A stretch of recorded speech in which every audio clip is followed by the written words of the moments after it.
अध्याय 70 गिल्ड शिखर सम्मेलन। देखो, एमरल्ड लीजन गिल्ड से अनूप वॉस फिर से यहाँ है। मैंने सुना है कि वह हर बार मिस अलीशा को परेशान करता है जब मास्टर बितन आसपास नहीं होते। मुझे आश्चर्य है कि वह इस बार किस लिए आया है। आसपास की मेजों पर खाना खा रहे अन्य गिल्ड सदस्य जैसे ही उन्होंने अनूप वॉस को देखा गपशप करने लगे। उसके बाल जेट काले, थोड़े गंदे थे, मध्यम लंबाई के, उसकी भौहों के ठीक ऊपर गिर रहे थे और उसकी गर्दन के पीछे ब्रश कर रहे थे। तुम क्या चाहते हो अनूप? अलीशा ने ठंडे स्वर में पूछा। अनूप तिरस्कार से मुस्कुराया। मैं इस बार कुछ नहीं चाहता, उसने कहा, अलीशा की ओर एक चमकदार गोलाकार कार्ड फेंकते हुए। वह अपनी माँ को दे दो, अनूप ने मुस्कुराते हुए कहा। उसकी अभिव्यक्ति मजाक में बदल गई। मुझे उम्मीद है कि तुम्हारा गिल्ड पिछली बार की तरह रैंक नहीं करेगा। उन शब्दों के साथ वह अपने गुंडों के साथ चला गया। आर्यन ने जिज्ञासा से चमकदार गोलाकार कार्ड को देखा, फिर अलीशा के भौहें चढ़ाए चेहरे को देखा। यह क्या है? अलीशा ने गहरी आह भरी और कहा, यह गिल्ड शिखर सम्मेलन का निमंत्रण है। गिल्ड शिखर सम्मेलन? आर्यन ने बुदबुदाया, फिर पूछा, क्या यह वह जगह है जहाँ सभी गिल्ड चर्चा या कुछ और के लिए इकट्ठा होते हैं? अलीशा ने हल्के से सिर हिलाया। मेरी माँ ने मुझे बताया कि इस विशेष वर्ष के महत्व के कारण ये 3 महीने बाद आयोजित किया जाएगा। उसने उल्लेख किया कि अगले 12 महीने वालोरा महाद्वीप के इतिहास में सबसे लंबे होंगे। वह खड़ी हो गई। चूंकि तुमने सौदा स्वीकार कर लिया है, मैं जाकर बड़ी बहन सोफिया को सूचित करूंगी। आर्यन अपनी कुर्सी पर पीछे झुक गया। ठीक है, फिर तुम जाओ। अलीशा ने सिर हिलाया और जल्दी से एम्बर हॉट हॉल से चली गई। लगता है कि वह इस शिखर सम्मेलन की वजह से किनारे पर है, आर्यन ने एक आह के साथ सोचा। उसने खुशी से जाने से पहले उसके साथ कुछ खाने की योजना बनाई थी। मुझे लगता है कि यह शिखर सम्मेलन जो भी है, यह उसके और गिल्ड के लिए बहुत महत्वपूर्ण लगता है। उसने विचार किया जैसे ही उसने मेज को थपथपाया, जिससे उसकी स्क्रीन पर विभिन्न प्रकार के भोजन प्रदर्शित हुए। आर्यन ने मेनू से अपने पसंदीदा व्यंजन चुने और धैर्यपूर्वक अपने भोजन के आने का इंतजार किया। ताज़ा तैयार भोजन की खुशबू हवा में भर गई और जब यह आखिरकार परोसा गया तो उसने हर निवाले का स्वाद लिया। अपना भोजन समाप्त करने के बाद वह चुपचाप घर चला गया। मैजिक स्वॉर्ड बुलेट्स के लिए महारत के स्तर को बढ़ाने का समय, आर्यन ने सोचा जैसे ही वह अपने प्रशिक्षण कक्ष में क्रॉस लेक बैठ गया। उसने पूरी रात टाइम के आयाम में मैजिक स्वॉर्ड बुलेट्स कौशल का स्तर 70 तक अभ्यास करते हुए बिताए। अलीशा को ये कहते हुए सुनने के बाद कि अगले 12 महीने एक लंबा खिंचाव होंगे, आर्यन गंभीर हो गया। उसे नहीं पता था कि आने वाले महीनों में क्या होगा, लेकिन वह समझ गया कि इसके लिए तैयार रहना केवल उसका भला करेगा। अगले दिन आर्यन ने हमेशा की तरह स्नान किया और अपना भोजन खाने के लिए बैठ गया। मैं आज से बैटल दायरे में गंभीरता से लड़ना शुरू करूंगा, उसने खाते हुए सोचा। बीप। खाने के बाद वह बाहर निकलने ही वाला था जब उसने अपनी होलो वॉच से एक बीप ध्वनि सुनी। इसकी जांच करते हुए उसने एल्फोस नामक किसी व्यक्ति का एक संदेश देखा। यह एल्फोस कौन है? उसने आश्चर्य किया, फिर चैट खोली और संदेश की जांच की, जिससे उसकी आंखें चौंक कर चौड़ी हो गईं। आर्य वॉइडवॉकर को गायब होने से पहले लॉस्ट महाद्वीप पर आखिरी बार देखा गया था। कोई है जो जानता है कि मैं आर्य से जुड़ा हुआ हूँ? आर्यन ने सोचा, थोड़ा अभिभूत और स्तब्ध महसूस करते हुए। ये व्यक्ति कौन है? क्या वे फीनिक्स ऑर्डर गिल्ड से हो सकते हैं? उसके मन में कई सवाल उठे क्योंकि उसका दिल तेज धड़कने लगा। खुद को शांत करने के लिए एक गहरी सांस लेते हुए आर्यन ने उन्हें संदेश भेजा। तुम कौन हो और मुझे तुम पर भरोसा क्यों करना चाहिए? एक क्षण बाद जवाब आया, तुम्हारे पास मुझ पर भरोसा करने के अलावा कोई विकल्प नहीं है। तुम्हारे पास आर्य पर बिल्कुल कोई सुराग नहीं है, इसलिए अगर तुम मेरी बात सुनते हो तो ये बुद्धिमानी होगी। आर्यन ने भौहें सिकोड़ी। ये सच था कि उसके पास इस समय उसकी बहन कहाँ थी, इस पर कोई सुराग नहीं था, लेकिन इसका मतलब यह नहीं था कि वह किसी पर भी भरोसा करेगा। तुम कैसे जानते हो कि मैं उससे जुड़ा हुआ हूँ? उसने पूछा। जवाब तेजी से आया, मैं जानता हूँ कि तुम कौन हो। आर्यन वॉइडवॉकर, आर्य वॉइडवॉकर का छोटा भाई। तुम्हारे माता पिता 5 साल पहले रहस्यमय ढंग से गायब हो गए, तुम्हारी बहन 2 साल पहले गायब हो गई और अब तुम उन्हें ढूंढने के मिशन पर हो, है ना? आर्यन चौंक गया, उसकी आंखें सिकुड़ गईं। उसे उम्मीद नहीं थी कि यह व्यक्ति उसके बारे में सब कुछ जानता होगा। यह आदमी कौन है? उसने सोचा, तनावग्रस्त महसूस कर रहा था कि कोई बाहर है जो उसके बारे में सब कुछ जानता था जबकि वह कुछ भी नहीं जानता था। क्या ये व्यक्ति हो सकता है? उसे अचानक एक विचार आया और उसने पूछा, क्या तुम फीनिक्स ऑर्डर गिल्ड में कोई हो? जवाब आया, मैं हूँ, लेकिन ये तुम्हारे लिए अनुमान लगाने के लिए है कि मैं कौन हूँ। लेकिन ये याद रखो, तुम एक दोधारी तलवार पर चल रहे हो। फीनिक्स ऑर्डर गिल्ड सबसे अच्छा गिल्ड हो सकता है जिसमें तुम शामिल हो सकते हो, या मुझे कहना चाहिए सबसे खराब। अगर तुम्हारी वॉइडवॉकर के रूप में पहचान कभी प्रकट होती है तो तुम्हें गिल्ड से भाग जाना चाहिए। यह मेरी आखिरी सलाह है। मुझसे जल्द ही संपर्क करने की उम्मीद मत करना। संदेश पढ़ने पर आर्यन की अभिव्यक्ति गहरी हो गई। लगता है कि मेरी बहन ने यहाँ जो कुछ भी किया उसने वास्तव में गिल्ड को गुस्सा दिलाया। उसने आह भरी, ये सोचकर कि उसने अपने और वॉइडवॉकर नाम पर इतना नफरत लाने के लिए क्या किया था। मुझे अपनी पहचान प्रकट न करने के बारे में और भी सावधान रहना होगा, आर्यन ने सोचा। उसकी अभिव्यक्ति गंभीर हो गई। उसे नहीं पता था कि उसके बारे में जानकारी क्यों बदल गई जब अलीशा उसके बारे में पता लगाने गई, लेकिन उसने वास्तव में सराहना की कि जो कोई भी इसके लिए जिम्मेदार था। इसका मतलब यह नहीं था कि वह सुरक्षित था, हालांकि एक स्रोत था जहां उसकी पहचान किसी भी समय प्रकट हो सकती थी, ब्लेड परिवार। वे मेरे बारे में जानते हैं, लेकिन अजीब तरह से उन्होंने मेरी पहचान प्रकट नहीं की है, आर्यन ने सोचा, इसे रोचक पाते हुए। अगर सेलेना ने अलीशा और फीनिक्स ऑर्डर गिल्ड के लोगों को बताया होता कि वह उनके आखिरी मुकाबले के दौरान एक वॉइडवॉकर था, तो आर्यन को संदेह था कि फीनिक्स ऑर्डर गिल्ड ने उसे बचाने के लिए अपने प्रयास खर्च किए होंगे, ये जानते हुए कि वह उनके गिल्ड के गद्दार से संबंधित था। पूरी स्थिति बहुत जटिल है, आर्यन ने आह भरी और बाहर चला गया। ज्यादा देर नहीं लगी, वह विशाल बैटल क्यूब वाले हॉल में पहुंचा। बैटल क्यूब में प्रवेश करने और बाहर निकलने वाले लोगों की बड़ी आमद को देखते हुए आर्यन भी चुपचाप अंदर चला गया। बैटल दायरे में आर्यन ने खुद को अपने घन के अंदर पाया। तो मैं यहाँ वो स्तर सेट कर सकता हूँ जिसे मैं चुनौती देना चाहता हूँ, उसने हवा को टैप करते हुए सोचा। हवा में एक स्क्रीन दिखाई दी, उसे नवसिक्वा रैंक में विभिन्न स्तरों में से चुनने के लिए कह रही थी। आर्यन ने स्तर 10 का चयन करने से पहले एक पल के लिए इसे देखा। उसके बाद उसने घन छोड़ दिया और चमकदार दरवाजे से बाहर निकल गया। अपने घन के बाहर उसने कई लोगों को देखा, हमेशा की तरह अपनी खुद की चीज़ों में व्यस्त। कुछ किसी को चुनौती दे रहे थे जबकि अन्य किसी और की लड़ाई देखने में व्यस्त थे। लेकिन आर्यन ने पिछली बार की तुलना में अपने सामने के लोगों में कुछ अलग देखा। वे सभी नवसिक्वा रैंक के स्तर 10 पर हैं, आर्यन ने मुस्कुराते हुए सोचा। वह जानता था कि अगर वह नवसिखुआ रैंक की रैंकिंग में आना चाहता था तो उसे स्तर 10 पर लड़ने वालों से लड़ना होगा, अन्यथा उसका मानना था कि स्तर 10 से नीचे वह कितनी भी लड़ाइयाँ जीत ले उसकी रैंक नहीं बढ़ेगी। अरे देखो, एक स्तर 6 ने हमारे स्तर 10 के डोमेन में यहाँ आने की हिम्मत की। मुझे लगता है कि वह खुद को यहाँ खो गया नहीं, मुझे लगता है कि उसमें कुछ साहस है अगर उसने यहाँ आने का फैसला किया। मेरा मानना है कि वह हमें चुनौती देने आया है, कोई मजाक नहीं। लेकिन क्या उसमें हमसे जीतने के लिए वह सब है जो स्तर 10 पर है, जब वह सिर्फ स्तर 6 पर कोई है? अपने क्यूब्स के बाहर के लोगों ने आर्यन को देखा। उन्हें यकीन नहीं था कि स्तर 6 पर कोई स्तर 10 के डोमेन में क्यों आएगा, लेकिन वे उसका मनोरंजन करने के लिए कुछ से अधिक थे। आर्यन उनके शब्दों पर मुस्कुराया, उसके होंठ एक आत्मविश्वासी मुस्कान में घुमावदार हो गए। उसकी आंखें एक उग्र चुनौती के साथ चमक उठी जैसे ही उसने एक कदम आगे बढ़ाया। कौन मुझसे लड़ने की हिम्मत करता है? उसने जोर से घोषणा की। अध्याय 71, युद्ध क्षेत्र को चौंकाना। भीड़ एक पल के लिए जम गई, आर्यन की साहसिक घोषणा से स्तब्ध। एक स्तर 6 शिकारी खुले तौर पर बहुत मजबूत सेनानियों के प्रभुत्व वाले स्थान पर किसी को भी चुनौती दे रहा था। इसकी निरीह साहस ने उन्हें क्षण भर के लिए निःशब्द कर दिया। अधिकांश ने मान लिया था कि वह गलती से अंदर भटक गया था, दांव से अनजान। लेकिन अब उसके शब्द एक गड़गड़ाहट की तरह सभा में गूंज उठे, उनकी धारणाओं को चकनाचूर कर दिया। हाँ, ऐसा लगता है कि वह अपनी जगह नहीं जानता। दोस्तों, क्या हमें जाकर उसे एक सबक सिखाना चाहिए? इस बच्चे का पेंच वास्तव में ढीला है, अन्यथा वह हमें चुनौती नहीं देगा। वैसे भी चूंकि उसने हमें चुनौती देने की हिम्मत की, हमें उसे एक सबक सिखाना चाहिए।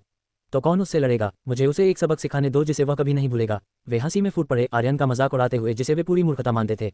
बच्चे, मैं तुम्हारी चुनौती स्वीकार करता हूँ। लगभग 20 साल का एक धुंधलाले काले बालों वाला युवक आगे बढ़ा। आर्यन मुस्कुराया और हवा को टैप किया, उसे चुनौती देते हुए।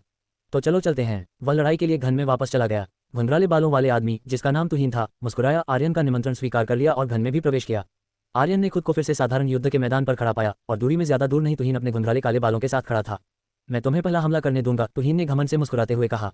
आर्यन ने कंधे उचकाए। जैसी तुम्हारी इच्छा, उसने कहा जैसे ही उसने 5 ड्रैकोनिक सार की शक्ति को सक्रिय किया। उसके साथ उसने स्विफ्ट डैश कौशल का उपयोग किया और उसका आंकड़ा धुंधला हो गया, तुहीन के सामने दिखाई दिया, जिसकी आर्यन के अचानक दिखने पर कोई प्रतिक्रिया नहीं थी। अगली बार पहल करो, आर्यन ने अंदर सोचा जैसे ही उसने अपनी मुट्ठी को तुहीन के माध्यम से मार दिया। बैंग, तुहीन का आंकड़ा तुरंत लाल कणों में नष्ट हो गया और गायब हो गया। एक पल बाद आर्यन और तुहीन दोनों अपने क्यूब से बाहर आए, लेकिन तुहीन ने भय और भ्रम की एक अभिव्यक्ति पहनी हुई थी, जैसे कि उसने एक भूत देखा हो। तुहीन, तुम हार गए यार, एक स्तर 6 के खिलाफ। यह क्या बकवास है यार, तुम हारने के लिए क्या किया? तुहीन, तुम वास्तव में कचरे का एक टुकड़ा हो, जैसा कि तुम्हारे जैसे किसी से अपेक्षित है। धिक्कार है तुहीन, तुम स्तर 6 पर किसी से कैसे हार सकते हो? भीड़ ने तुहीन का मजाक उड़ाया। कुछ ने उसे स्तर 6 पर किसी से हरा दिए जाने के लिए घूर रहे थे, लेकिन तुहीन मजाक को चुपचाप लेने वाला नहीं था। उसने एक शर्मिंदा चेहरा बनाया और कहा, मैंने गड़बड़ कर दी और उसे मुझ पर हमला करने दिया, लेकिन कौन जानता होगा कि वह जहर का उपयोग करेगा। उसने मुझे अपने जहर से तुरंत मार डाला। अगर मैं उससे फिर से लड़ा, मुझे यकीन है कि मैं उसे आसानी से हरा दूंगा। उसके आसपास के अन्य लोगों ने समझ में सिर हिलाया। वे अंततः समझ सकते थे कि तुहीन स्तर 6 पर किसी से क्यों हार गया था। आर्यन ने एक मनोरंजक अभिव्यक्ति के साथ साइड से सुना। उसे उम्मीद नहीं थी कि तुहीन इतना बेशर्म होगा, लेकिन जब तक यह उसके पक्ष में काम करता था तब तक उसे कोई फर्क नहीं पड़ता था।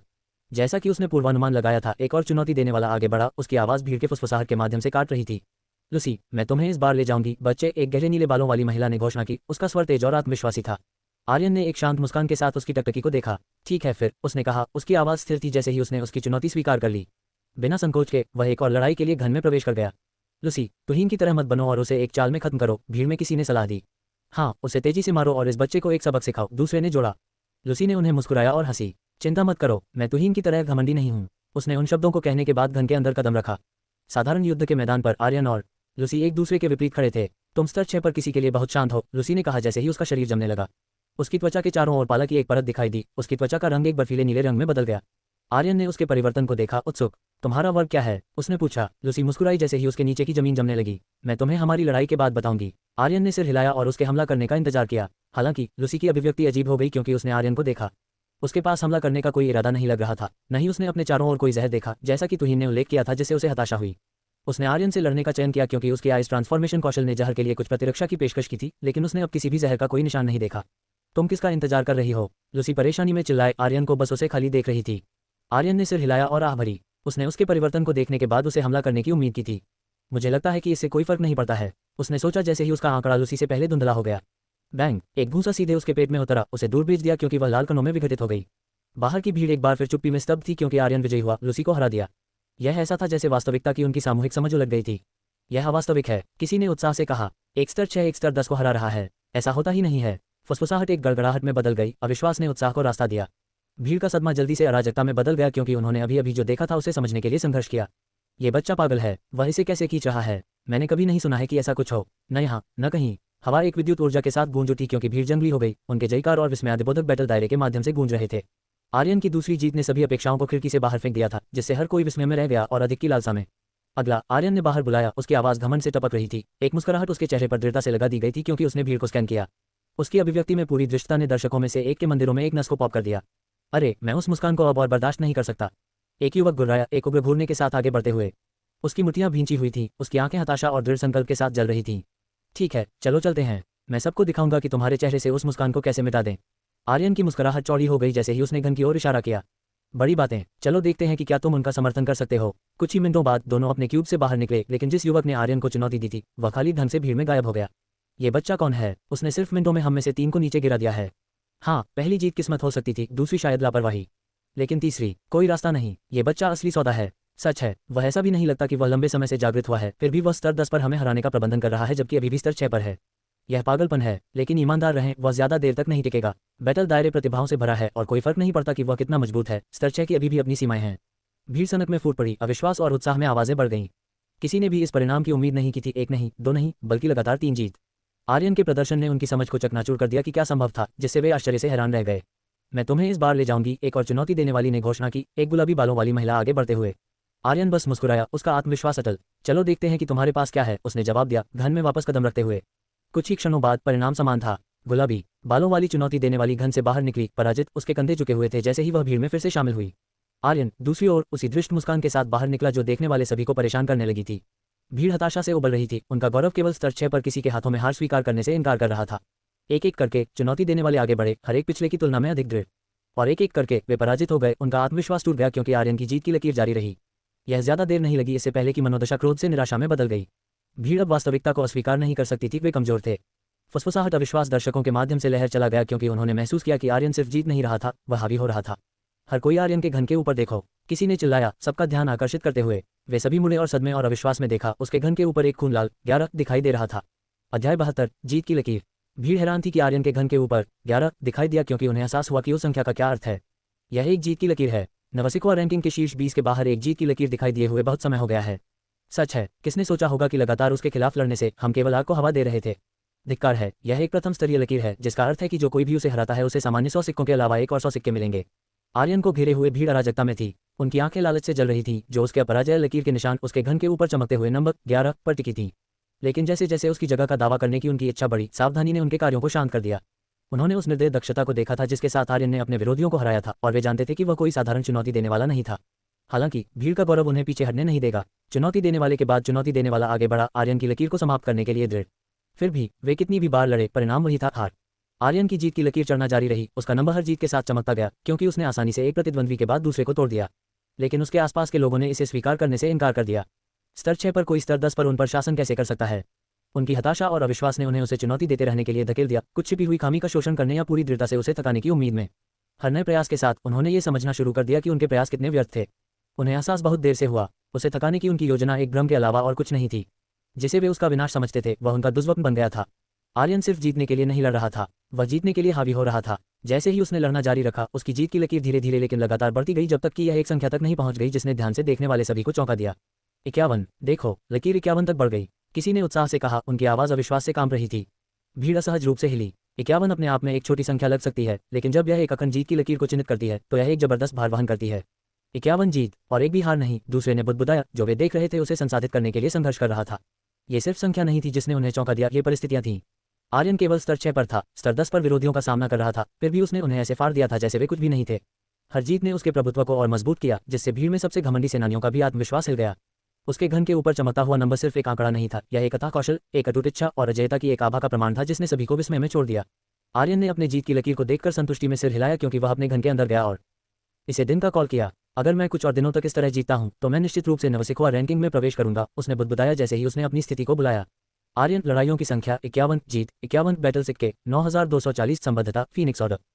हम इतने सारे सिक्के, आर्यन ने सिक्कों की संख्या देखकर भौहें सिकुड़ी। अगर उसे सही याद था तो प्रत्येक जीत ने उसे पहले 100 सिक्के दिए थे, इसलिए उसके अनुसार उसके पास केवल 5100 सिक्के होने चाहिए थे। आर्यन ने सिक्का वितरण तालिका की जांच की और इसे पढ़ने के बाद वह समझ गया कि क्या हो रहा था। तो हर स्तर जो अपनी ताकत से ऊपर लड़ा, एक अतिरिक्त 20 सिक्के दिए जाएंगे, और चूंकि मैंने स्तर 10 पर किसी से लड़ा जबकि स्तर 6 पर, इसका मतलब है कि कुल 80 अतिरिक्त सिक्के। उसने गणना की और सिक्कों की संख्या को सही पाया। यह मेरे जैसे किसी के लिए अच्छा है, आर्यन ने विचार किया जैसे ही वह बैटल क्यूब से बाहर आया, सीधे अपने घर गया और टाइम के आयाम में अपने कौशल को प्रशिक्षित करना शुरू कर दिया। जैसे ही आर्यन चुपचाप प्रशिक्षित हुआ, एक तूफान पूरे बैटल दायरे में फैल गया, एक नाम ले गया जो हर कोने में गूंज उठा, आर्यन मॉर्गन। उसकी लड़ाइयों की कहानियां, उसकी अभूतपूर्व 51 जीत की लकीर बैटल दायरे में जंगल की आग की तरह फैल गई। फुसफुसाहट दहाड़ में बदल गई क्योंकि उसके अविश्वसनीय करतब की बात अनगिनत योद्धाओं और दर्शकों के कानों तक पहुंच गई।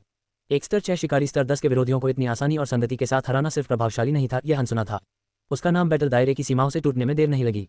जल्द ही पूरा पूर्वी क्षेत्र आर्यन मॉर्गन की बातचीत से गूंज रहा था।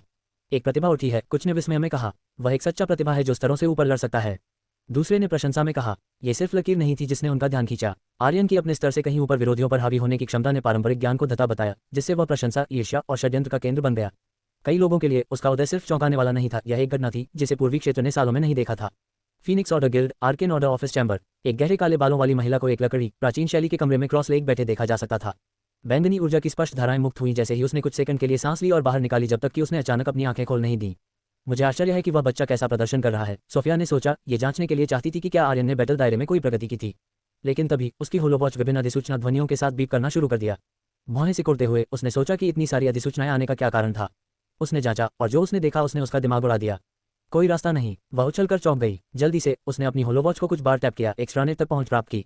आर्यन मॉर्गन और उसकी अजय अपराजय 51 जीत की लकीर के बारे में चर्चाओं के होलोग्राम हर लेख में देखे जा सकते थे जिसे उसने खोला। ये बच्चा, उसने अपने माथे की मालिश करते हुए एक कड़वी मुस्कान दी। मैंने 4 परिवारों को नियंत्रण में रखने के लिए उसे बैटल दायरे में एक प्रतिभा के रूप में उठने की उम्मीद की थी, लेकिन वह ऊपर और परे चला गया और असंभव किया। उसकी अभिव्यक्ति गंभीर हो गई क्योंकि उसने स्थिति पर विचार किया। इस तरह का एक राक्षसी उदय निश्चित रूप से अवांछित ध्यान आकर्षित करेगा और मैंने सुना है कि ब्लेड उसके पीछे हैं। मुझे बेहतर है कि इस मामले को ऑरलिया तक ले जाऊं। उसने प्रशिक्षण हॉल छोड़ते हुए बुदबुदाया। Lion hot guild, hall of lions. गले तक सुनहरे बालों वाला और एक अच्छी तरह से निर्मित शरीर वाला एक मध्यम आयु वर्ग का व्यक्ति रोतिन और श्रीका को नीचे देख रहा था। उसकी अभिव्यक्ति में षड्यंत्र और सदमे का एक संकेत था। तुम्हारा मतलब है कि आर्यन मॉर्गन, दिन का प्रतिभा, वह है जिसने किसी तरह पर्पल डेथ के लालटेन को नियंत्रित किया और अब यह उसके कब्जे में है? उसने गरजते हुए आवाज में पूछा। उसके चेहरे पर उसकी आंखों के बीच एक निशान था, एक पंजा चिन्ह जैसा दिखता था और काफी भद्दा दिखाई दिया। उसके सामने 20 कुर्सियों के साथ एक गोल मेज थी। वर्तमान में केवल 10 लोगों से भरे हुए थे। 2 युवा पुरुष काले सूट में और शाहबलूत भूरे बालों वाली एक महिला मेज के किनारे पर खड़े थे। हाँ मास्टर, रोतिन ने सम्मानजनक लहजे में कहा। सुनहरे बालों वाले मध्यम आयु वर्ग के व्यक्ति ने रोतिन और श्रीका से बात करने से पहले एक पल के लिए विचार किया। तुम दोनों मेरे बेटे को ढूंढो और बैटल दायरे में इस आर्यन मॉर्गन से संपर्क करने की कोशिश करो। इस तरह की एक राक्षसी प्रतिभा फीनिक्स ऑर्डर गिल्ड के हाथों में बर्बाद हो जाएगी। क्या आप जानना चाहेंगे कि आर्यन ने अपनी जीत की लकीर को कैसे बनाए रखा, या सोफिया और लायनहॉर्ट गिल्ड की योजनाएं क्या हैं?